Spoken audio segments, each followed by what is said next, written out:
Hey, everybody, and welcome to the Katie Weaver Show. This is Katie. I'm your host.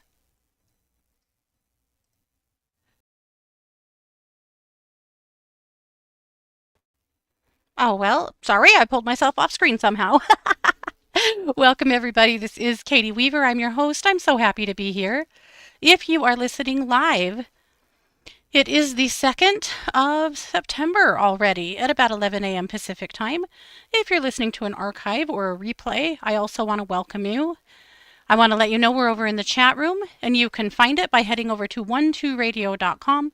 Click on the chat button, and you'll be redirected into the Facebook chat. I also want to let you know that I am live streaming this event, and you can find that by heading over to YouTube or Facebook and look for Katie Weaver, a Domestic Mystic. And that's how it's done. So, glad to see you guys. I'm still liking the bangs too, but I actually kind of feel like they need trimmed already.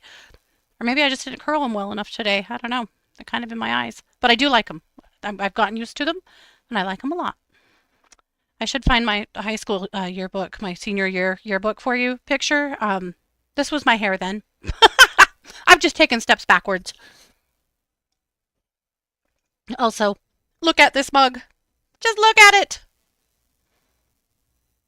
How cool is that? Home Goods. Home Goods had so many cute mugs, I could have just thrown away everything I owned. I close to did. Besides some of my own mugs that are coming out of the kiln today. So, yeah, I'm mug crazy, apparently.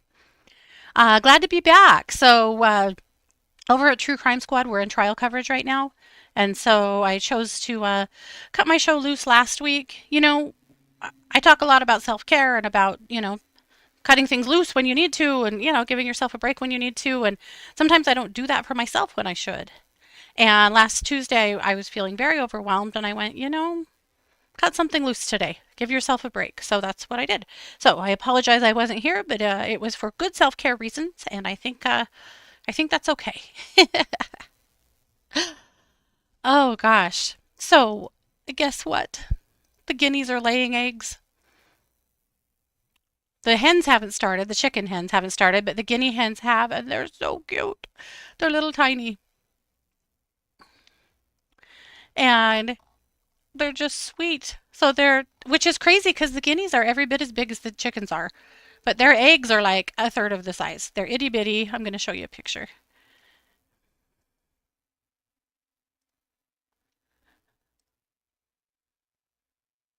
They're itty bitty and sweet.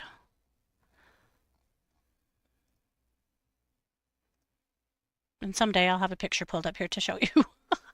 Oh, good Lord. We'll get there. Anyway, so that's kind of fun. We on Saturday we had to be real chicken farmers and go deal with the fact that we have a ton of roosters that we do not want and can't keep. But when you buy straight run chickens or you hatch your own, and we did some of both this year, you're gonna get some roosters, which is fine, except for that you can't have that many roosters together because they fight. They'll start beating up on the hens because they're competing for their harem and stuff like that. So you have to be super careful about keeping too many roosters. And so we had wanted to rehome the bulk of ours. And our roosters, most of them were the leghorns, and they were huge and naughty. Oh my gosh, they were terrifying.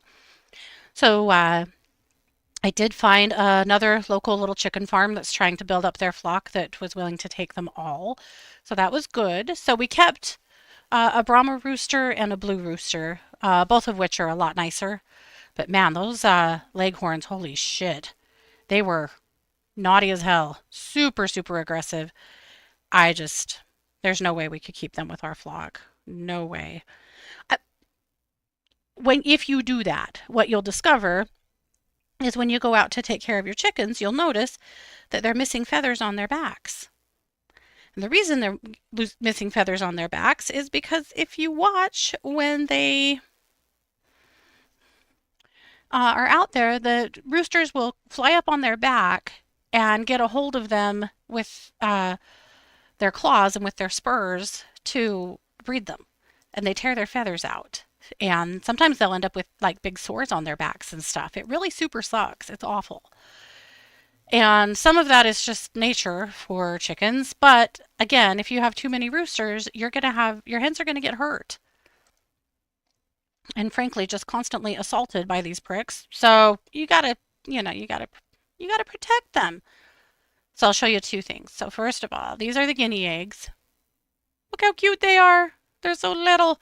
I need to take a picture next to a regular chicken egg, but I would tell you they're less than half the size of a regular chicken egg. They're teeny. So cute. I could hear someone in the chicken coop hollering. And when the chickens lay eggs, like at the time they're laying, they holler their heads off. So I had told Scott, we're getting pretty close to when they should start laying, early fall, so we should be keeping an eye out. So he goes in the hen house and looks, and sure enough, it's guineas in there laying. And since we discovered those, they've been laying really consistently. So I haven't tried these eggs. I don't know if I will. I probably will. They're little. I think they would be awesome just like boiled and added to a salad or something like that, you could just throw a few eggs in. But I don't know what they taste like, and I'm a little bit freaked out by them. So I don't know. We'll find out. But I got to show you what the leghorns look like so that you can know. You can see what I'm.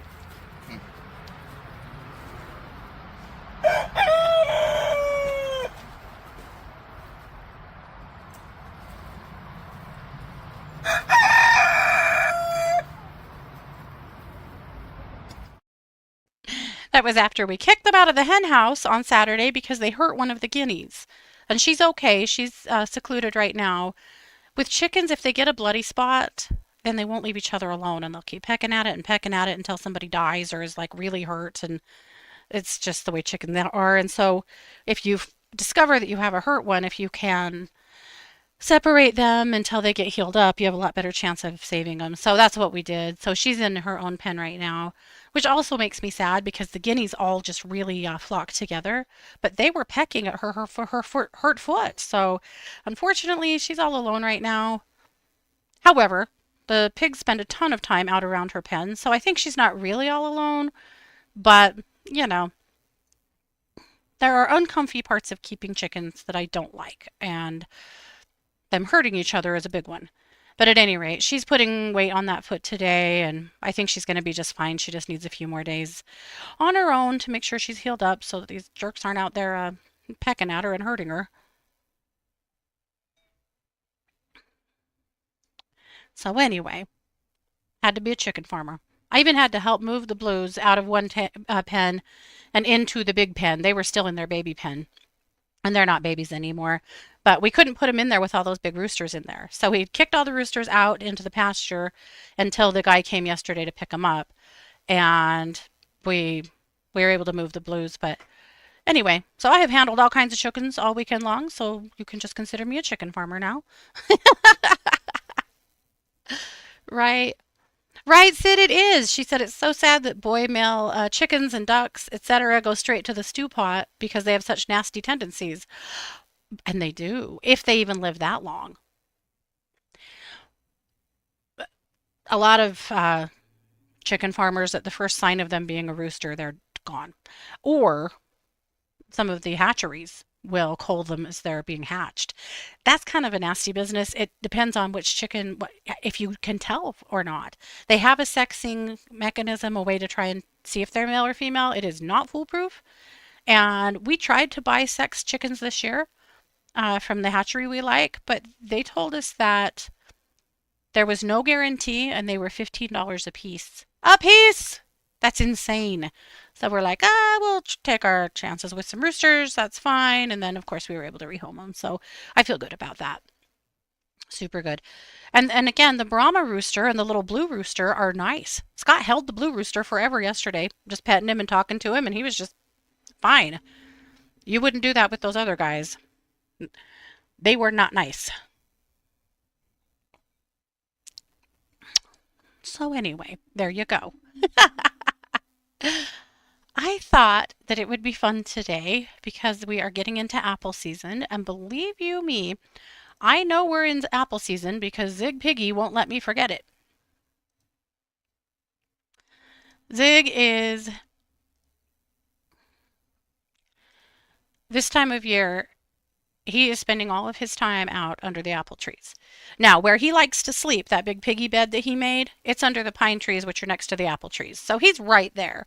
But I caught him a couple of days ago directly under the apples sleeping in a spot I've never seen him sleep before, and I thought, I got it. He's waiting right there just in case an apple falls. He'll be right there to grab it. Now, our apple trees were fairly dormant this year. There's not a ton of apples out there, but there's enough, that he's getting quite a few treats. But oh my gosh, if you walk out there, you would think you're going out there to give those two $1,000,000 the way they charge out there, honking and hollering and butting up against you, thinking that you're going to give them an apple. Oh, you probably should. So, at any rate, I have apples on the brain. So I thought that it would be fun to do an episode of the show and an edition of Luminous that's about apples and spirituality throughout time. I knew some of these facts before I started researching, not all of them, but I find this to be a really interesting topic. So before I get started, I'm curious to know a couple of things. A, do you like apples? Do you eat them? B, what is your favorite apple? Because everybody has a favorite if you love apples. And C, what is your favorite thing to cook with apples? Do you bake with them? Do you cook with them? Do you have a specialty? Let us know. Let's talk about it. I mean, apples are in everything. Everything. Now, this isn't strictly an apple. Probably not an apple at all. No, I think it has apple juice. But anyway, um, if ever I am sick, my favorite treat in the world and the thing that will make me feel better, my stomach loves these, uh, is a green apple smoothie at Dutch Bros. Yeah, it probably has 1,000,000 tons of sugar in it and whatever, but when you're sick and you don't care. Yeah, that's where it's at for me. Yes, that's not really a real apple thing. My favorite apple is a Brayburn. I love Brayburns. Oh, Sherry loves the gala or the gala. Thin slices on a turkey mozzarella sandwich. Oh, damn. Sherry, yes, you can come. Lillian says Applejack brandy. Yep, you're on the bus as well. Hilarious. I like to make an apple crisp this time of year from the apples on our trees. Scott makes, every few years, he'll make a big batch of apple cider vinegar from our trees, and that is the best vinegar I've ever had. Scott, who, by the way, has been spent most of his day yesterday and today making 3 big blocks of blue cheese to start fermenting, and we'll ferment here for the next 2 or 3 months. We have not made blue cheese before, so I'm super curious to see how they turn out, so I'll let you know. But this man, he made a plan. He found a farmer out not too far from us selling whole milk or, raw milk. You need that for cheese making. So we bought 4 gallons of raw milk for this endeavor. He 3D printed the cheese baskets that he needed because he ordered cheese baskets and they sucked, so he printed new ones that he liked better. You know, you know how he is. He's just doing all the things. So anyway, his cheese is done now and in the rest phase, so it'll rest now on the counter, I think, for a week, and then it goes, or 2 weeks, and then it goes in the fridge and it'll go in our outdoor fridge in the garage for a few months. So anyway, I'll let you know how that turns out. Okay. Suzanne loves red delicious apples, freshly picked here in the Northeast. Apple crisp with vanilla ice cream is one of my favorite desserts. Amen. See, this is Scott. Any apple dessert, if that's on the menu, that is what he's ordering. He loves apple anything. For me, chocolate is still going to trump apples, like if given the choice. But this time of year, you have to make an apple something. Pamela says she loves animals. Granny Smith and Macon? Her favorite snack is apple and peanut butter. Oh, yeah, yes. You're all on the bus. Sid says Fuji's, perfect taste and crispy. She said she hasn't been eating many these past few years, eating tons of berries. And when buying organic at Walmart, you get a lot at a time. Okay. Hey, Mary. Renee said she ate an apple a day for decades and still can't decide on her favorite. Did it keep the doctor away, Renee? We need to know. Tara said her husband just picked a bunch of apples from his parents' place, and she'll probably make some crisp and some mulligatawny. Oh, brilliant. Yes. Yes, cheese and apples do go good together. Chocolate dipped apples. Well, yeah. I mean, come on. That should be on every menu everywhere. But not with caramel. My God. Who can eat a caramel apple without just breaking your jaw? Unless it's like the soft dipping caramel, I guess. But gala apples with blue cheese. Mary, interesting. Sid said she used to like to buy a Rome Beauty and bake it with brown sugar and cinnamon. Yum. We learned about all the varieties of apples in junior high home ec. Me too. And there were a lot more. I don't think you can find them anymore. Interesting. We did that when I was in home ec in junior high too. My teacher, I still remember how she brought so many different apples in and cut them all up, and we tried little bites of a whole bunch of different apples, and I was astounded. When you're in junior high, you don't pay attention to shit. You know, like buying groceries with your mom and noticing how many different kinds of apples are in there. But so my mind was blown. Also, a pink lady. I could muff up a good pink lady too. Jane said red delicious, but haven't eaten much lately. She likes slices in a grilled cheese sandwich. Yum. All right. Well, now we're all on board with apples. Let's talk about, does home ec still exist? Kind of. It's not called home ec anymore. It's called Family and Consumer Sciences. And the reason I know this is because the switch changed as I was in college. I had done my first 2 years of home economics education uh, in my hometown. And then I was going on to Idaho State University for my next 2 years because my initial goal when I got out of high school was to teach high school. I wanted to be a home ec teacher. I had a home ec teacher in high school named Glenda Hawkins that was the most amazing person on the planet of Earth. I adored her. She was the teacher that the kids came to when they had a problem, not just a home ec problem, any problem. I know a girl personally who went to Mrs. Hawkins because she thought she was pregnant. Mrs. Hawkins helped her take a pregnancy test and helped her tell her parents she was pregnant. That was the kind of teacher she was. She loved her students, she took great care of them, and she didn't care what kind of kid they were. And this was a big problem at my high school because of the religious aspect of where I live. That the kids who weren't Mormon or the kids who didn't present, as pious as they should, really struggled with teachers persecuting against them, not wanting anything to do with them. And I understand that probably happens in a lot of communities, but in mine, that was the kind of the challenge. And then, of course, there was some pretty rampant racism still in my town when I was in high school. And so there were certain kids that really fell through the cracks because the teachers didn't give a shit about them. But not Mrs. Hawkins. She loved everybody. And especially those kids, actually. She put a ton of energy into the kids that nobody else wanted, that nobody else cared about. And I loved her. I loved her for that. I loved her for who she was. I loved that she was a home ec teacher. I loved the topics. And so I decided that's what I wanted to do. Initially, I wanted to be an attorney. I had thought all the way through high school I was going to be a lawyer. And then senior year, and this is still on me. I wish I had not done this, but I had gone to a career day event that they'd put on for the seniors, right? And I went in with the kids who wanted to be lawyers. There was like a lot of boys and a couple of girls. And the lawyer that came to speak with us was female. She was, I would say, probably in her 60s. She had a very short, severe haircut. She had on what looked like a men's suit. She looked very, very masculine. And the first thing she said, and she referred to me specifically, if you want to be a lawyer, you can't be going in here with your long, cute, pretty hair and your makeup looking all cute. You'll have to fit into a man's world if you want to be successful in a man's world. And proceeded to tell us all about how we would have to cut our hair short and dress more masculine and present more as a man if we wanted to get along in a man's world.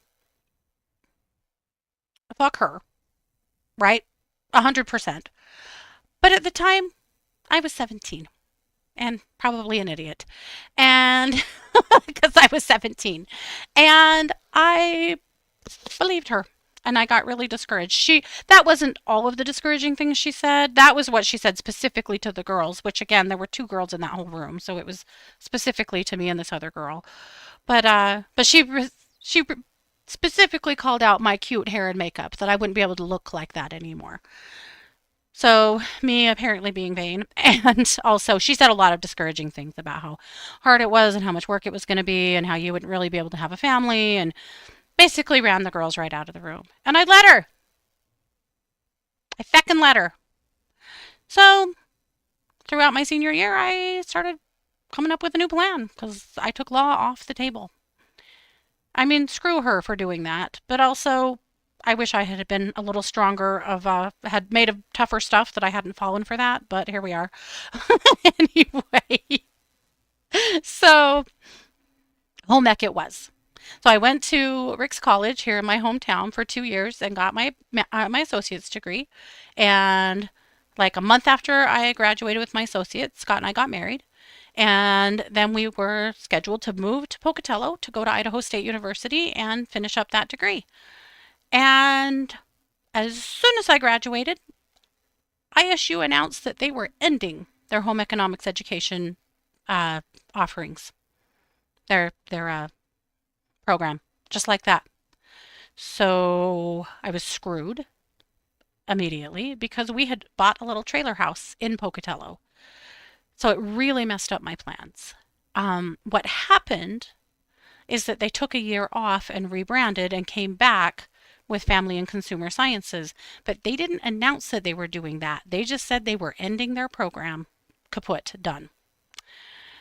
So we did move to Pocatello briefly. We hated it and turned around and moved back. And I ended up then, owning a couple of businesses, and I had my babies and started a home daycare. And then while I had my home daycare, the state was paying for daycare employees, for childcare associates, to go to college and get their associates in child or early childhood education. And so I did that. And my minor in college on my associate's degree was family studies, so and child development and family studies. So at any rate, it was really natural for me to go on, and do that. So at any rate, that's a really long story that you didn't ask for to tell you. Yeah, no, it's not home economics anymore. It is family and consumer sciences. Yeah. I did, however, go back to the high school and substitute for Mrs. Hawkins every once in a while. And I loved it. It was fun. It was really fun. Yeah, a very winding road, right? Absolutely. And how did I get here from there? Well, I had my home daycare for 10 years. And then I really had just wanted to do home daycare while my babies were at home, so I didn't have to put them in daycare. And that worked out really good for me. And then after I was ready to close the daycare, the state hired me to work as a mentor for other child care facility owners. I had, while I owned my daycare, I had closed it twice to direct bigger centers for other people, and just both times hated it and missed being at home and moved my center back home. So I'd had, a fair amount of commercial experience. And so anyway, I went to work for the state of Idaho as a mentor, which was really cool because they put you through their mentor training program. And that's been really useful for me in my current career. It was really good for me. And I really loved that job. I really liked it. And I did that for, I don't know, 2 or 3 years. But while I was doing that, we had all been studying Reiki and, getting Reiki certified and practicing other things, learning how to use our intuition for things, starting to give readings. Like I'd been on that path for a while. And at that point, that's when Christy suggested that we open a small center and start offering what we had which is what we did. And then that took me from there to a larger center and then to our biggest iteration of Healing Hands that we had for quite a few years before we sold it. And while I had Healing Hands, I also came to work here at one too. So, yeah, long winding road to be exactly where I'm supposed to be. I think it's perfect. Okay, let's get into it. Let's talk apples. So, I called this week's edition The Fruits of Fate, the Ancient Apple Edition. All right, let's talk about the apple's ancient roots. I put all new art in Luminous this week, and I think it's hilarious. It's folk art, and so it's wild. The animals are all wild and crazy, and I love it. It's fall forest folk art, and I just think they're so funny and cute.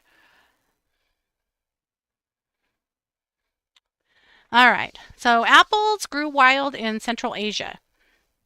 The Malus, their ancestors of the modern apple, still thrives in Kazakhstan. And then traders and travelers along the Silk Road started carrying seeds and grafts and spreading apples west into Europe and east into China. Romans were avid cultivators of apples. They developed techniques of grafting to preserve and propagate desired varieties. A lot of that still happens. Their orchards supplied not only food but also symbolic offerings to the gods. As the empire expanded, apple trees followed, eventually reaching the far corners of Europe and North Africa.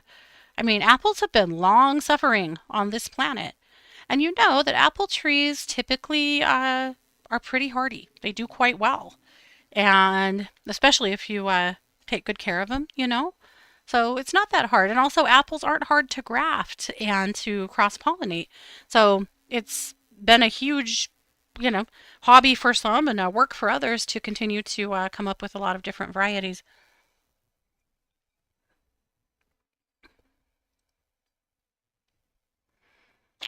Then they came across the Atlantic with colonists and adapted to the soils of North America. And now I would defy you to go into any town anywhere that you wouldn't find apple trees, right? They're everywhere. Thanks, Johnny Appleseed. Early settlers prized them for cider, more than eating for cider, of course. Orchards became a cornerstone of colonial life. As we know, thousands of apple varieties flourish around the world. And they all have that ancient lineage, but I wonder if you even knew that, you know, that they didn't originate here, that they came here from somewhere else. I'm glad they did. All right, let's talk about myth and legend with apples. In the Norse traditions, apples were sacred to the goddess Ayun, keeper of the golden apples of youth. These and magical fruits kept the gods young and strong. Without her apples, even the mighty gods of Asgard would wither away. The symbolism here is clear. Apples as a vessel of vitality, eternity, and renewal. Greek lore. In Greek mythology, apples appear in several stories. Hera had an apple tree that was gifted to her on her wedding day, and she grew her famous golden apples of the Hesperides. Uh, Her tree was guarded by nymphs and a dragon, and the apples were a really highly sought after prize sought by heroes like Hercules, or Heracles, sorry. The apple played a role in the Trojan War, when Eris, the goddess of discord, tossed a golden apple marked for the fairest, sparking divine rivalry and eventually war. Of course they did. The apple for them embodied beauty, desire, and the power to shape fate. The Celts. They revered apple trees as a doorway to the other world. In Irish lore, the Isle of Avalon, literally the Isle of Apples, was a mystical paradise where heroes found rest and healing. Apples were also tied to prophecy, wisdom, and journeys between worlds. Cutting an apple in a crosswise section reveals its hidden five-pointed star, a natural pentagram, reinforcing its place as a sacred magical fruit. That's right, boys and girls. Apples are pagan, okay? Apples are pagan. It's obvious.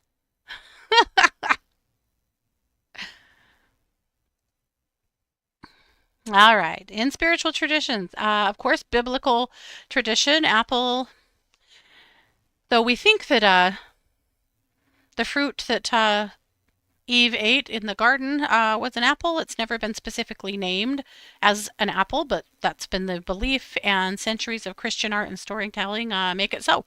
So people do believe that that is true. We don't actually know if it is, or if it's just more mythology. But there's certainly been lots of talk of Eve and the apple in Christianity for time immemorial. So, in that aspect, apples came to symbolize temptation, forbidden knowledge, and the fall of humanity. I can honestly say when I was a kid, after hearing the Garden of Eden story, I always felt kind of weird about apples for a while. Like, are we supposed to eat these? I thought this was bad. But I guess it's okay then, or very literal. In the Chinese tradition, apples symbolize peace. The word for apple, I'm not going to try, carries the same root sound as peace. Apples are often given gifts during festivals as blessings of harmony and safety. In Islamic folklore, in some Islamic traditions, apples are considered fruits of paradise alongside pomegranates and dates. They symbolize purity of heart and the fragrance of the divine. Magical uses of apples. And never fear, I'll expand on this in my tip, but we'll go through these. They've been used in folk magic for centuries. A lot more than centuries, probably. In divination, in Celtic Samhain traditions, apple peeling and bobbing for apples were ways of predicting the future, especially in love and marriage. In healing, herbalists used apples for their cooling, balancing qualities. The old saying, an apple a day keeps the doctor away, hints at a deep-rooted belief in the apple's restorative power. Love and fertility spells. Apples have been carved with lovers' names, buried beneath trees, or shared in rituals to strengthen bonds. Offerings. Apples are often left on altars for deities, ancestors, or nature spirits, symbolizing respect, sweetness, and abundance. So there you have it. Lots of lore around apples. Yeah, love it. So now this fall, when you pick up some apples, or go to an orchard or pick some apples, or go pick some off of a tree in your home or neighborhood, or your yard or your neighborhood, you can think a little bit more about what apples have meant historically throughout history. It is vast.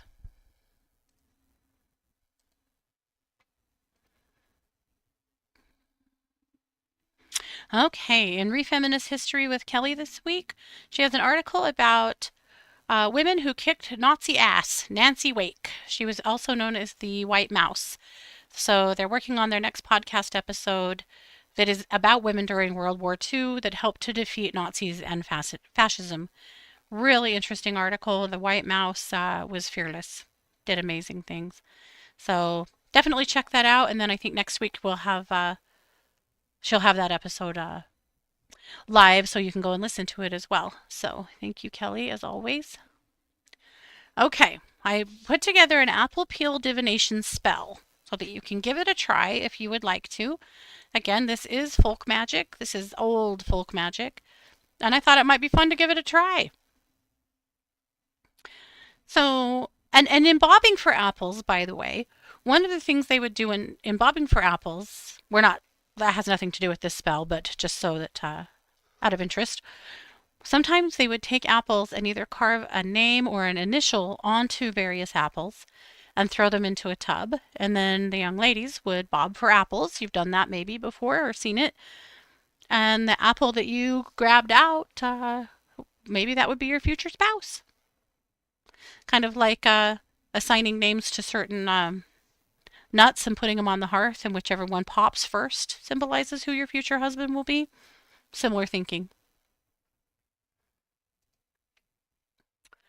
All right, so you're going to need an apple. You pick. Totally up to you. Maybe red for love, green for luck, gold for prosperity, or whatever you want. It doesn't matter. A small paring knife. This is important. Gotta be a knife you can use. And a quiet place where you won't be disturbed. Does that exist? We'll see. First, you're going to center yourself with your apple. So hold it in your hands. You can hold it in your heart. Close your eyes and take a deep breath. Ask the apple to reveal the truth that you seek. So, this used to be considered the initial of your future love, but you could ask about anything.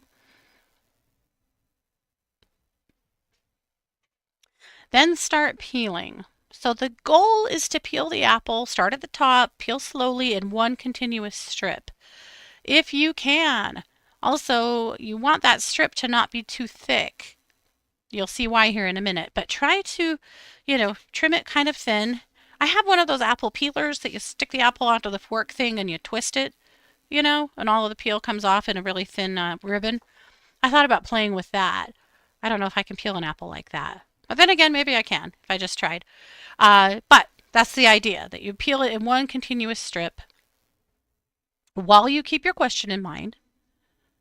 Obviously, the longer and smoother your peel is, the clearer the answer is believed to be. It might take more than one attempt, honestly. If so, I mean, you can just dip that apple in peanut butter or whack it up and throw it in the oven and make a little baked apple or do whatever you want. Once you're done peeling, then you cast the peel.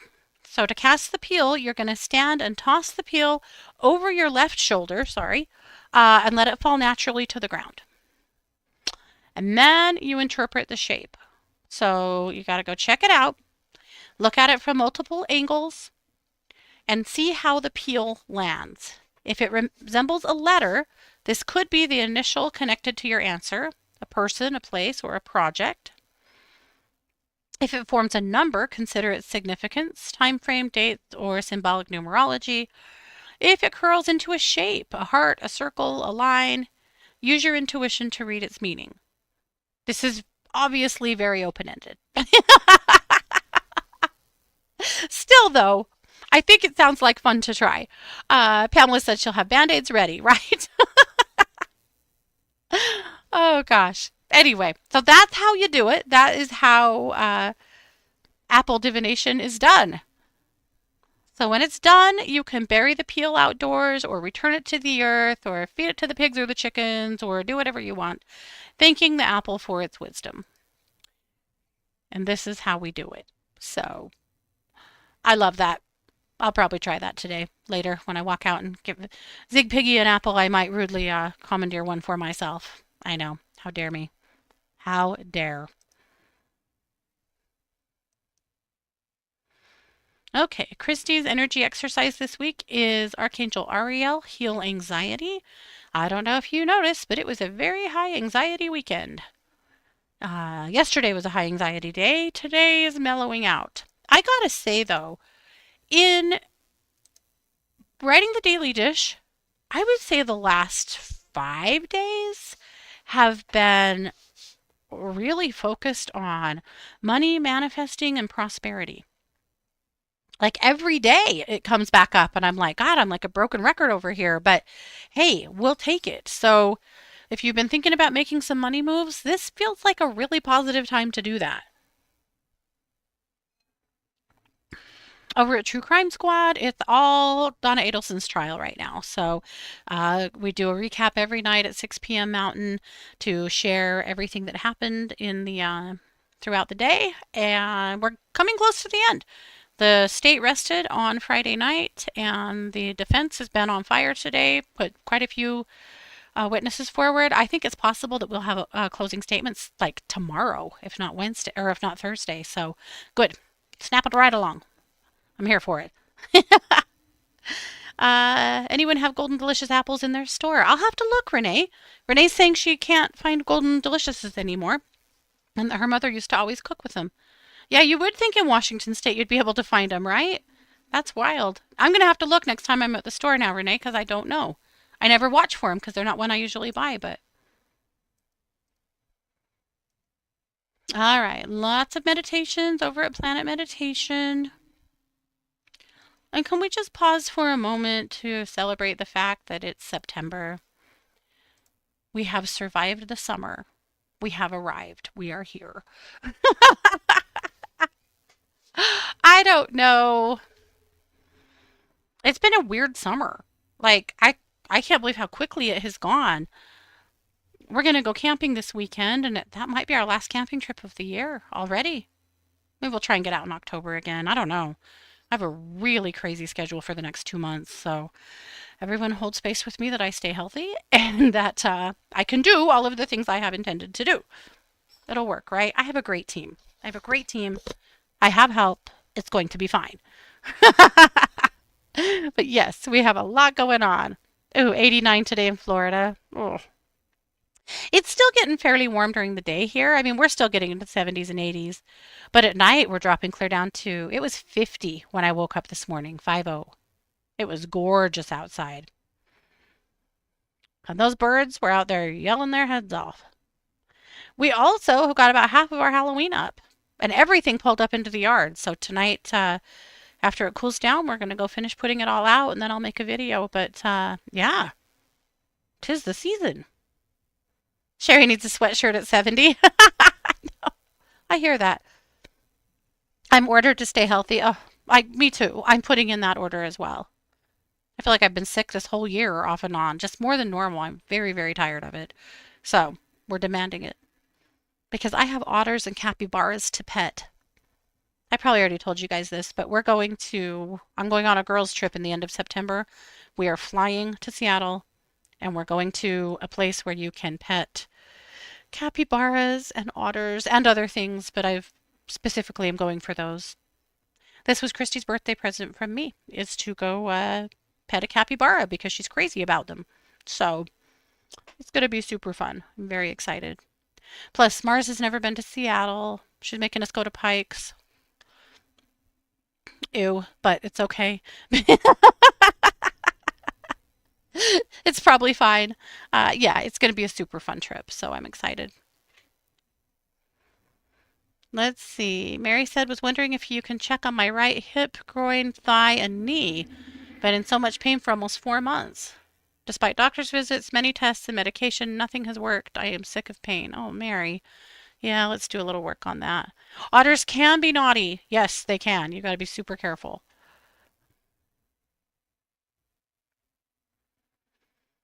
Let's take a look. I got to look again. Did you say left or right? Right. Okay. All right, Mary, let's take a peek.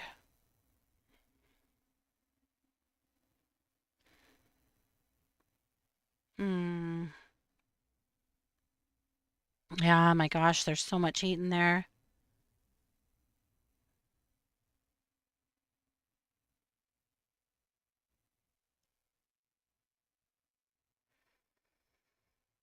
All right, I'm going to call in the ethereal properties of sterling silver,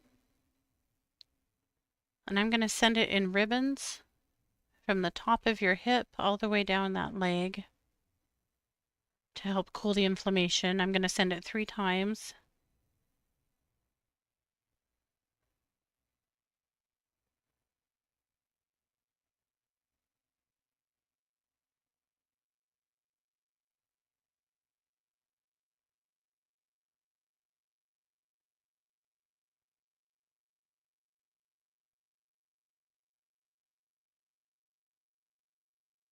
I've been reading just recently about women's hip pain and ligament pain in hips and how underdiagnosed it is and what a struggle that is for a lot of women, postmenopausal women particularly.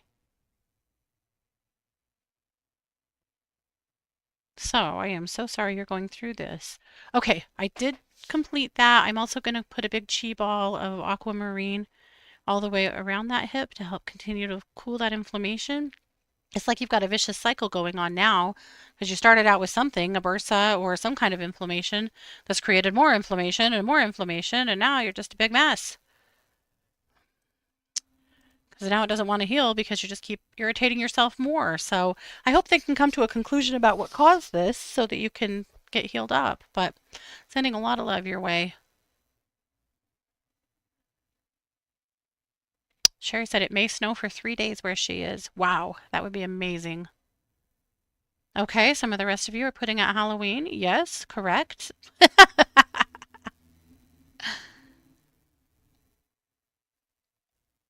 Let's see. Sid said, can you please check out my root chakra? I know I pulled it out stretching. Oh, okay. Back to Mary real quick. She said they did think it was a bursa, but this has been tough. Well, bursa was my first hit too. Yeah.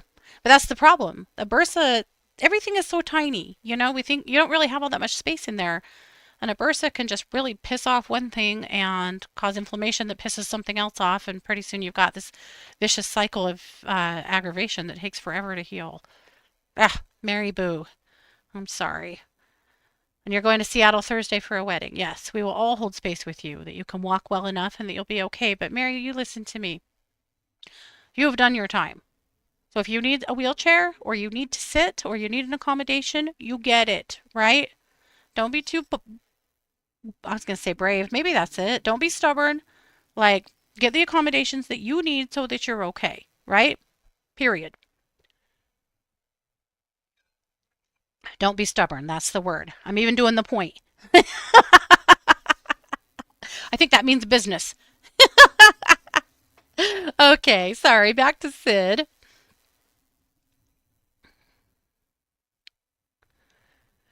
Could you please check on my root chakra? I know I pulled it out stretching on tiptoes and twisted to grab off a high shelf 2 weeks ago, and all my usual tricks haven't corrected it. Yeah, let's get you grounded. Absolutely.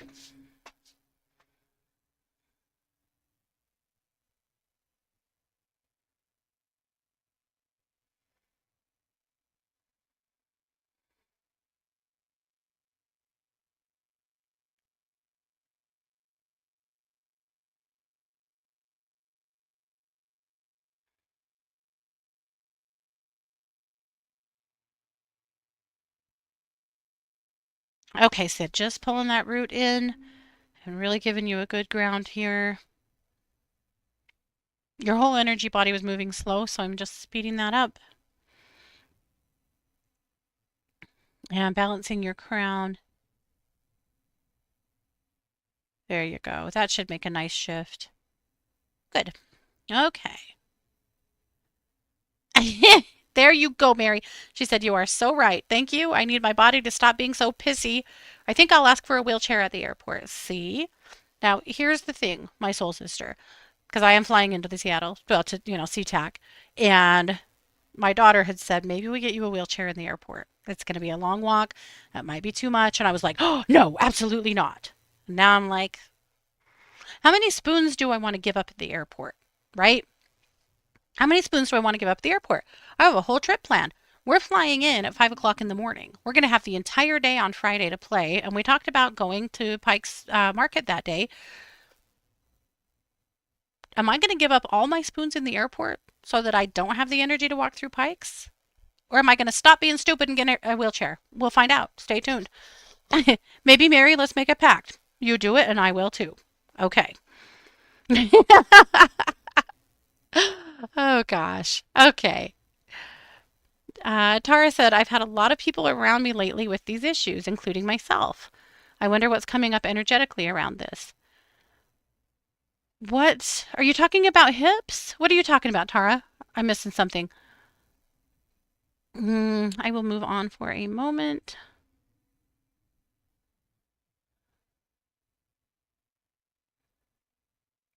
To Suzanne, if you're doing any clearings, groundings, I would love one. Yeah, let's get on it.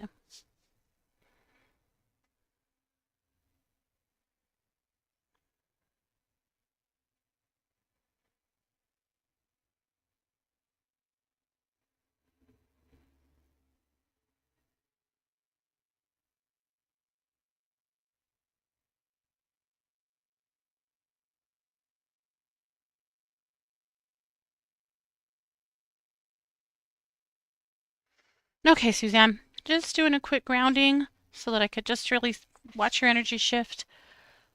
You also were a little sluggish. Energy body moving a little bit slow. So when I grounded your root, and then I just really started moving up through your sacral to your solar plexus to your heart, shifted some grief out of your heart, up into your throat, needed a little bit of a adjustment, needed opened a little bit, relaxed your jaw, and then up into your third eye, which feels fine, and your crown was a little big. So just a quick little workup there. And let's clear your aura while we're at it. The world, I know I've been saying this for a few years now, but is straight chaos. So the empaths, I know. You got to take good care of yourself. You got to take good care of your spirit. All right, some good light around you, some good thick pink light around you, Suzanne. Good. That feels nice. We'll take it. Okay. Oh, hips and knees, Tara said. Okay, so I'm going to go back to her question. So she said, I've had a lot of people around me lately with hip and knee issues, including myself. I wonder what's coming up energetically around this. What's coming up energetically around it is feeling stuck or unable to move forward. I think a lot of people right now, either economically or emotionally, are feeling like they can't necessarily do the things that they want to do. A lot of people are feeling like they're just stamped to the floor right now, and there's not much they can do about it. I feel like that's a lot of it. The other part of it is that women in perimenopause and menopause, and if you're over 40, you could be edging towards perimenopause. Perimenopause is really hard on your hips. Look it up. Who knew? Yeah. And so if you're experiencing some serious hip pain and you're like in perimenopause, talk to your doctor about that because that is something that millions of women experience and it's not really talked about. If you really dive into the symptoms of perimenopause and what it does to your body, girls, we were not prepared. No one told us this shit. No one, including likely your doctor. So, and there's a lot of new info being learned about perimenopause. So I do think that's a part of it for a lot of women that are just being blindsided because maybe they've never had problems like this before. And suddenly their hips hurt all night long and they can't sleep and they don't know why. But that could apply to knees too, because when your hips aren't well, a lot of times your knees aren't well because of their relationship to one another. Yes, the We Do Not Care Club, Sherry, and frozen shoulder. Yeah, really common in women in perimenopause and menopause. Yep. Oh, for Tara said it's, yeah, she said it's all been shoulder related for her. Yep. Yep. All of that. Yep. It super sucks. It's stupid. Yeah. Yeah. And think, then she said that, Sherry. Yes. Are you guys familiar with the We Do Not Care Club? It's this adorable lady named Melanie who basically just started this club on social media. And she started it out with talking about things we don't care about. And now here we are. And everybody adds stuff to it that we don't care, and it's hilarious. One time she said, we don't care what the back of our hair looks like. It's none of our business. It's so funny. Also, just lots of things. We don't care if your project is due in the morning. Figure it out. We don't care what's for dinner. Eat some cereal. We don't care if you can't find your golf shirt. Do some laundry. You know, so on and so forth. Yep. But yeah, if you've never looked her up, just go look up the We Do Not Care Club. She's on Facebook. She's also on TikTok. I think she's on YouTube. But she's hilarious. And the people that, all these women that are, they've formed chapters, you know, in digital chapters all over the world with all of these perimenopausal, menopausal women that just don't care anymore. And it's awesome. I love her. We did not lock the fridge. Make your own food. Just like that. Yes. One of hers that I loved is that we don't care about climbing at work anymore. We don't care. We're here to get our paycheck. You want to be ambitious? Great. You do that. We don't care. Yes, Melanie, I think so many women relate to that. That at some point you try and you try and you try and you try, and at some point you don't try anymore because you're done. Alrighty. Well, guys, I think we did it. We have talked down to the end of the show. I want to let you know that I will be over at one2listen.com for the rest of the day and evening. And of course, you can find me over there. I am a professional psychic advisor. I have been at One2Listen now for close to 15 years. And I always have to figure because I started there in September. I'll have to go look it up to be sure. But yes, I have been at One Two Listen now for a very long time, doing my work. And I consider this to be my life's work, my life's calling. It's everything to me. So if I can help you with a psychic reading, with energy work, animal communication, mediumship, a pep talk, a kick in the tush, whatever you need, I'm here for you. If you ever go over there and you need to talk to me and I'm not available, just do a callback request. When you do that, I get a text that lets me know that somebody is waiting to talk to me, and I'll get signed in as soon as I can to talk to you. Or you can just do a scheduled call if it works better for you, and I can approve it if it works for me, and if not, we can find another time. But I am there daily. So, and if I'm signed in, I'm ready to talk. So don't ever worry that you have to ask me if I'm ready for you. I am. If I'm signed in, I'm ready. So that's how it works. So again, you go to one2listen.com. That's number one, number two, listen.com. Just look for me, Katie Weaver, and follow the directions there and give me a call or a chat or an email reading. Lots of ways to connect. So very good.